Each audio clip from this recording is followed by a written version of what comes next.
Hello students, स्वागत है आप सभी को आपके स्टडी प्लेटफॉर्म इंटेलिजेंट फैमिली पे। तो आज हम लोग इस 10th क्लास के मैथ का पहला चैप्टर पढ़ेंगे, जिसमें इस क्लास में हम एचसीएफ और एलसीएम के बारे में जानेंगे। एचसीएफ और एलसीएम का डिफिनेशन देखेंगे। उसके बाद एचसीएफ और एलसीएम निकालने की जो विधियां हैं उन विधियों के बारे में पढ़ेंगे। तो आइए सबसे पहले हम देखते हैं कि एचसीएफ क्या है, उसका डिफिनेशन देखेंगे। तो चलिए देखते हैं कि क्या है ये HCF, जिसका फुल फॉर्म होता है highest common factor. Highest common factor, इसे हिंदी में कहते हैं मोसो।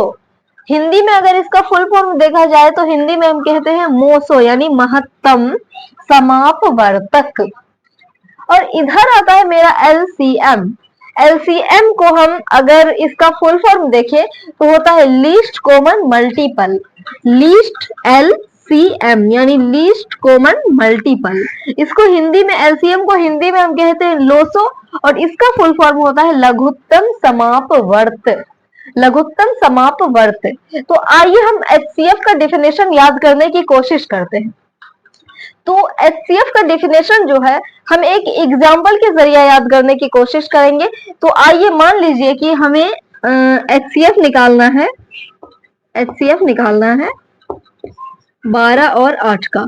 इसका HCF निकालना तो हम सीखे नहीं है, लेकिन अगर सीख लेंगे तो इसका HCF निकालने के बाद मेरा HCF आएगा 4। इसका HCF 4 होता है। तो 4 एक ऐसी संख्या है जिससे 12 भी विभाजित हो जाती है और 4 8 भी विभाजित हो जाती है। यानी कोई भी किसी भी संख्या का HCF एक ऐसी संख्या है जिससे दी हुई संख्याएं पूरी पूरी विभाजित हो जाती है। HCF एक ऐसी संख्या है जिससे दी हुई संख्याएं पूरी पूरी विभाजित हो जाती है। अब हम बोलेंगे 2 से भी तो 12 और 8 विभाजित हो जाती है, तो 2 को तो हम नहीं बोले HCF बोले किसे? 4 को। 4 को हम HCF बोले, क्योंकि HCF हम कहते किसे हैं? HCF वह बड़ी से बड़ी संख्या होती है जिससे दी हुई संख्याएं पूरी पूरी विभाजित हो जाती है। यानी 4 एक ऐसी बड़ी से बड़ी संख्या है जिससे ये दोनों संख्याएं विभाजित हो जाएगी। 4 से बड़ी ऐसी कोई संख्या नहीं है जिससे ये और ये दोनों विभाजित हो जाए, यानी दोनों में भाग लग जाए। ऐसी कोई भी संख्या नहीं है। तो HCF का डिफिनेशन यही हुआ कि वह बड़ी से बड़ी संख्या जिससे दी हुई संख्याएं पूरी पूरी विभाजित हो जाए, उसे हम कहेंगे HCF। तो HCF का डिफिनेशन तो हम देख लिए। अब LCM का डिफिनेशन देखते हैं कि LCM किसे कहेंगे। अगर हम 12 और 8 का LCM निकाले अगर हम 12 और 8 का, तो इसका LCM मेरा आएगा 24। यानी LCM एक ऐसी संख्या है जिसमें दी हुई संख्या से भाग लग जाता है। यानी 24 में देखें कि अगर 12 से भाग लगा तो 12 दूना 24, 24 में भाग लग गया। अब 8 से भी भाग लग जाता है इसमें, 8 3 के 24, 3 बार में लग जाता है। यानी LCM एक ऐसी संख्या है जिसमें दी हुई संख्या से पूरा पूरा भाग लग जाता है। लेकिन 24 जो है, 24 में तो भाग लग जाता है। हम बोलेंगे 48 जो है, 48 में भी तो 12 से भाग लग जाता है। 12 चौका 48, 8 से भी लग जाता है, 8 चौका 48। तो LCM तो हमें 48 को भी बोलना चाहिए, लेकिन 48 को हम LCM नहीं बोलेंगे, इसका LCM होगा 24। LCM वह छोटी से छोटी संख्या है जिसमें दी हुई संख्याओं से पूरा पूरा भाग लग जाता है। यही हो गया LCM का डिफिनेशन। यानी LCM वह छोटी से छोटी संख्या है जिसमें दी हुई संख्याओं से पूरा पूरा भाग लग जाता है। HCF का क्या देखें कि HCF वह बड़ी से बड़ी संख्या है जिससे दी हुई संख्याओं में पूरा पूरा भाग लग जाता है। HCF वह बड़ी से बड़ी संख्या है जिसमें दी हुई संख्याओं से पूरा पूरा भाग लग जाता है। तो LCM और HCF का डिफिनेशन तो हम देख लिए। तो चलिए अब हम देखते हैं HCF निकालने की विधियां। तो HCF निकालने की जो है 3 विधियां हैं। HCF निकालने की 3 विधियां हैं। पहला भाग विधि से हम निकाल सकते हैं, दूसरा मेरा आता है गुणनखंड विधि, और तीसरा आता है समापवर्तक के आधार पर। तो सबसे पहला हम देखते हैं भाग विधि से हम कैसे निकाले HCF। जैसे हमें भाग विधि से HCF निकालना है तो ये भाग विधि से एचसीएफ निकालना लगभग हम पिछले क्लास में सीख चुके हैं। यूक्लिड विभाजन प्रमेय का प्रयोग करते हुए जो हम एचसीएफ निकालते थे वही हमारा भाग विधि से एचसीएफ निकालना। उसी तरह हम भाग उसी को हम कहते हैं कि भाग विधि से हमने एचसीएफ निकाला है। चलिए जैसे एक एग्जाम्पल यहाँ भी ले लेते हैं। जैसे हमें निकालना है, जैसे अभी हमने लिया था 12 और 8, इसका एचसीएफ निकालना था तो हमने सीधा बोल दिया था अंदाजी कि इसका एचसीएफ कितना होगा, 4 होगा।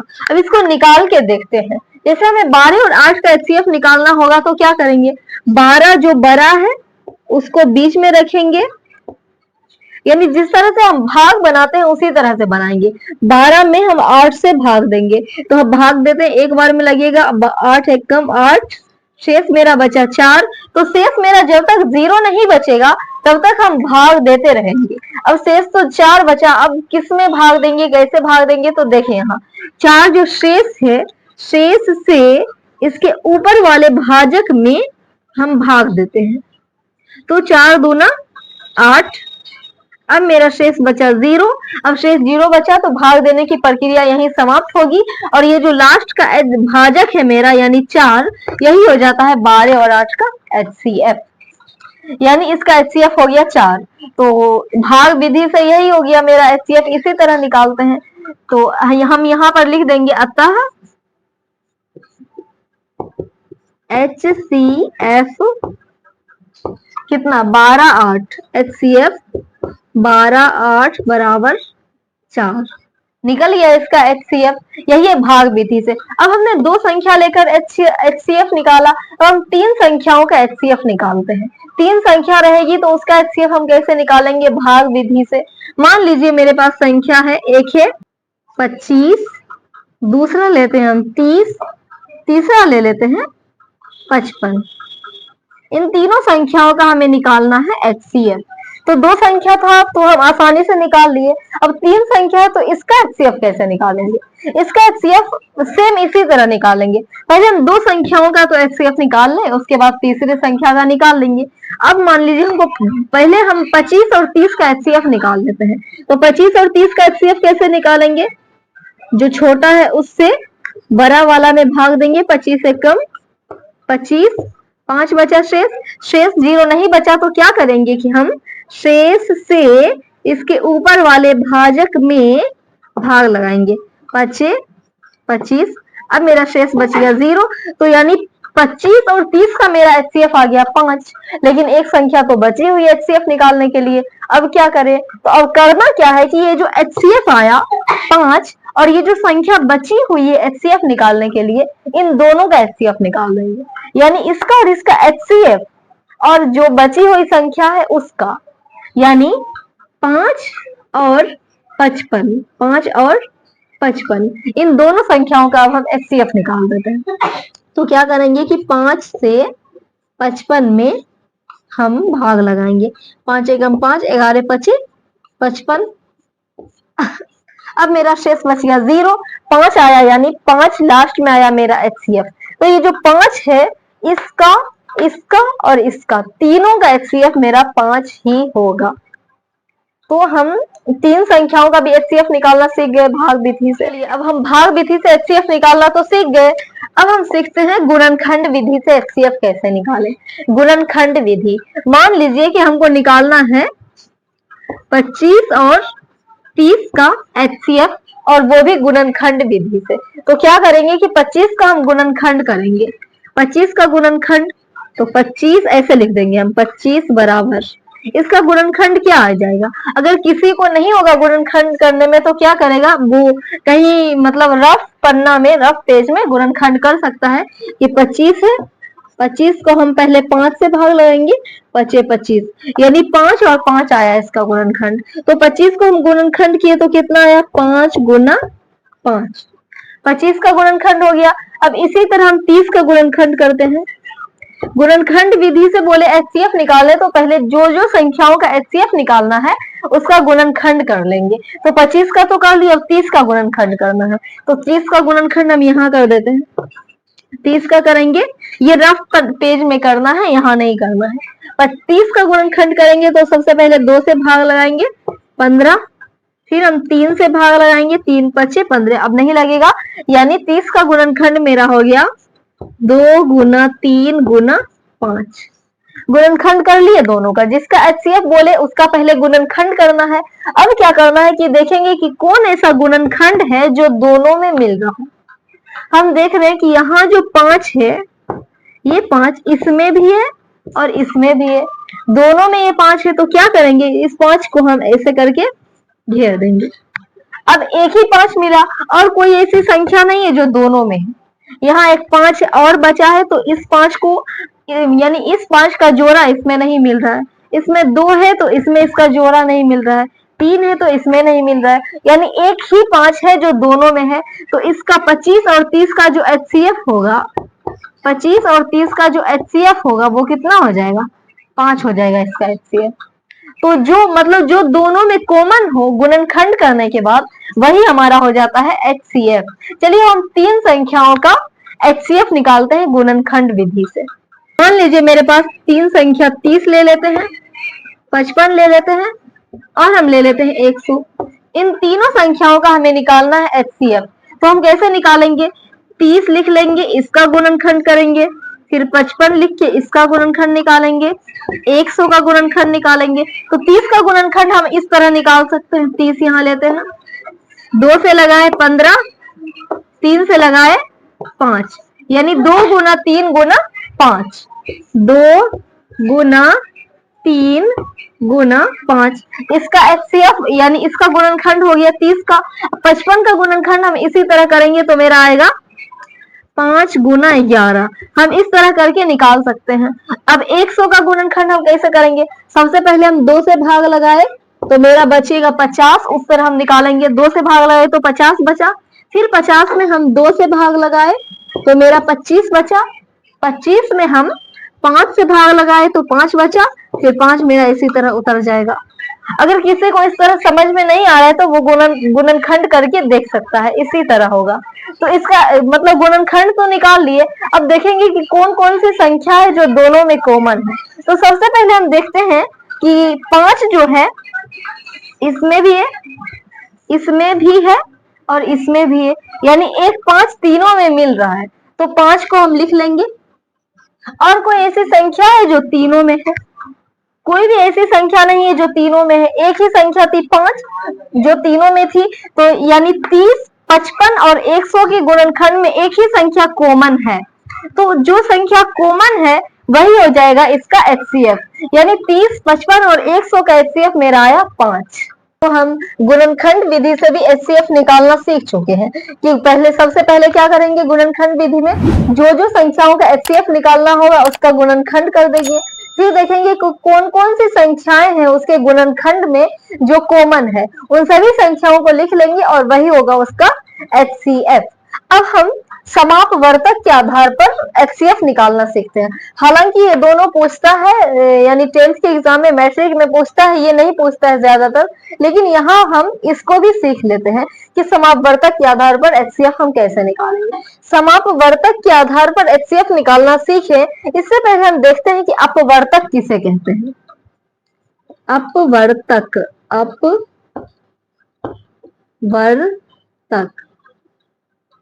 अपवर्तक किसे कहते हैं, किसी भी संख्या का अपवर्तक वे सारी संख्याएं होती है जिससे उस संख्या में भाग लग जाए। यानी यहाँ हम देखते हैं कि 30 हम लेते हैं, 30 एक संख्या है, 30 का अपवर्तक क्या होगा, 30 का अपवर्तक वे सारी संख्याएं होगी जिससे इसमें भाग लग जाए। तो इसमें कौन कौन सी संख्या से भाग लगता है, 1 से भाग लगता है 30 में, हाँ लगता है, तो 1 इसका एक अपवर्तक है। 2 से भाग लगता है 30 में, 2 से लगता है तो 2 इसका एक अपवर्तक है। 3 से लगता है, 3 से लग जाता है तो 3 भी इसका एक अपवर्तक है। 4 से नहीं लगता है तो 4 नहीं है इसका अपवर्तक। 5 से लग जाता है तो 5 इसका अपवर्तक है। 6 से लग जाता है 30 में भाग तो 6 इसका अपवर्तक है। 7 से नहीं लगता है, 8 से नहीं लगता है, 9, 10 से लगेगा तो 10 इसका अपवर्तक है। 10 के बाद 15 से लगेगा, 15 इसका अपवर्तक है। 15 के बाद सीधा 30 से लगेगा, यानी इस 30 का अपवर्तक ये सारी संख्या है। जो जो संख्या से इसमें भाग लग जाए सभी इसका अपवर्तक हो जाएगा। तो अपवर्तक तो समझ गए, बोलेगा हमें 5 का अपवर्तक निकालने, तो 5 का अपवर्तक क्या होगा? सबसे पहले तो 1 हो जाएगा, 1 के बाद सीधा मेरा 5 हो जाएगा। यही दो संख्या है जिससे 5 में भाग लगता है, तो इसका अपवर्तक ये दोनों हो गया। तो अब हम सीखते हैं कि समापवर्तक के आधार पर एचसीएफ निकालना। अपवर्तक तो समझ गए, जिससे भाग लग जाए इसमें वो इसका अपवर्तक हो जाएगा। अब हम अपवर्तक के आधार पर एचसीएफ निकालना सीखते हैं। यहाँ है समापवर्तक के आधार पर। समापवर्तक को अगर हम तोड़े तो होता है समान समजोड़ अपवर्तक, समजोड़ अपवर्तक। यानी अब हम देखते हैं कि समापवर्तक के आधार पर एचसीएफ कैसे निकालेंगे। तो मान लीजिए हमें निकालना है 30 और 5 ही ले लेते हैं। 30 और 5 का हमें निकालना है एचसीएफ। तो क्या करेंगे कि नहीं, 30 5 छोड़ देते हैं, हम छोटी सी कोई संख्या लेते हैं। जैसे मान लीजिए हम लेते हैं 15 और हम लेते हैं 20। इसका बोलेगा एचसीएफ निकालने समापवर्तक के आधार पर। तो कैसे निकालेंगे? सबसे पहले हम 15 का अपवर्तक निकालते हैं। 15 का अपवर्तक सबसे पहले मेरा 1 हो जाएगा और मेरा 3 हो जाएगा, 5 हो जाएगा, 15 हो जाएगा। ये सारी संख्या इसका अपवर्तक है। 20 का अपवर्तक निकालेंगे तो क्या होगा? 1 होगा, 2 होगा, 4 होगा, 5 होगा, 10 होगा और सीधा 20 हो जाएगा। ये सारी संख्या इसका अपवर्तक है। तो अब महत्तम समापवर्तक हम निकाल रहे हैं, एचसीएफ निकाल रहे हैं, यानी महत्तम समापवर्तक। समापवर्तक का हम गुणनखंड किए तो मेरा आया सम अपवर्तक, समजोड़ अपवर्तक, यानी जो अपवर्तक समान है। कौन कौन सा अपवर्तक है जो दोनों में है? हम देखते हैं कि एक जो है वो दोनों में मिल रहा है, और कोई अपवर्तक है जो दोनों में है? देखते हैं कि 5 भी है जो दोनों में मिल रहा है, दोनों के अपवर्तक में आया है। और कोई भी ऐसी संख्या नहीं है, और कोई भी ऐसा अपवर्तक नहीं है जो दोनों में है। तो समान अपवर्तक, सम अपवर्तक, यानी समान अपवर्तक एक हुआ और 5 हुआ समापवर्तक। अब बोल रहे हैं कि एचसीएफ यानी महत्तम समापवर्तक, यानी जो अपवर्तक दोनों में है, कॉमन है और महत्तम है, यानी सबसे बड़ा से बड़ा अपवर्तक जो दोनों में कॉमन है वही हो जाएगा इसका महत्तम समापवर्तक, यानी एचसीएफ। यानी 15 और 20 का एचसीएफ हम निकालेंगे तो कितना आएगा? 5 आएगा, क्योंकि दोनों के यानी 5 जो है दोनों का अपवर्तक है और ये महत्तम है। महत्तम ऐसा अपवर्तक है जो दोनों में है, कॉमन है, तो इसका एचसीएफ कितना हो जाएगा? 5 हो जाएगा। यही है कि महत्तम समापवर्तक के आधार पर एचसीएफ इसी तरह निकाला जाता है। एक और एग्जांपल लेते हैं जिसमें हम समापवर्तक के आधार पर एचसीएफ निकालेंगे। मान लीजिए हम लेते हैं 15 और ले लेते हैं हम 45 और हम लेते हैं 50, 3 संख्या ले लेते हैं। तो सबसे पहले हम 15 का अपवर्तक निकालेंगे। 15 का अपवर्तक क्या होगा? 1 होगा, 3 होगा और 5 होगा। ये सारी संख्या 15 का अपवर्तक है और 15 भी हो जाएगा। 45 का अपवर्तक निकालेंगे तो सबसे पहले 1 होगा, 2 नहीं होगा, 3 हो जाएगा, 5 हो जाएगा, 15 हो जाए, 9 हो जाएगा, 15 हो जाएगा, उसके बाद सीधा मेरा हो जाएगा 45। ये सारी संख्या 15 का अपवर्तक है। और 50 में देखते हैं 50 का अपवर्तक कौन कौन है? 1 है, 2 है, उसके बाद कितना है? 5 है, 10 है, 10 के बाद 25 है, 25 के बाद सीधा मेरा 50 है। तो 50 का अपवर्तक निकालिए। महत्तम समापवर्तक यानी सबसे बड़ा से बड़ा अपवर्तक क्या है? जो तीनों में है, समान है, समापवर्तक यानी समान अपवर्तक है। देखते हैं 15 इसमें है, इसमें भी 15 है और इसमें 15 नहीं है, यानी 15 तो नहीं है। 5 देखते हैं, 5 इसमें है, 5 इसमें भी, इसमें भी है, यानी 5 अपवर्तक है जो समान है, तीनों में है। एक भी समान है, लेकिन महत्तम समापवर्तक यानी सबसे बड़ा अपवर्तक कौन हुआ?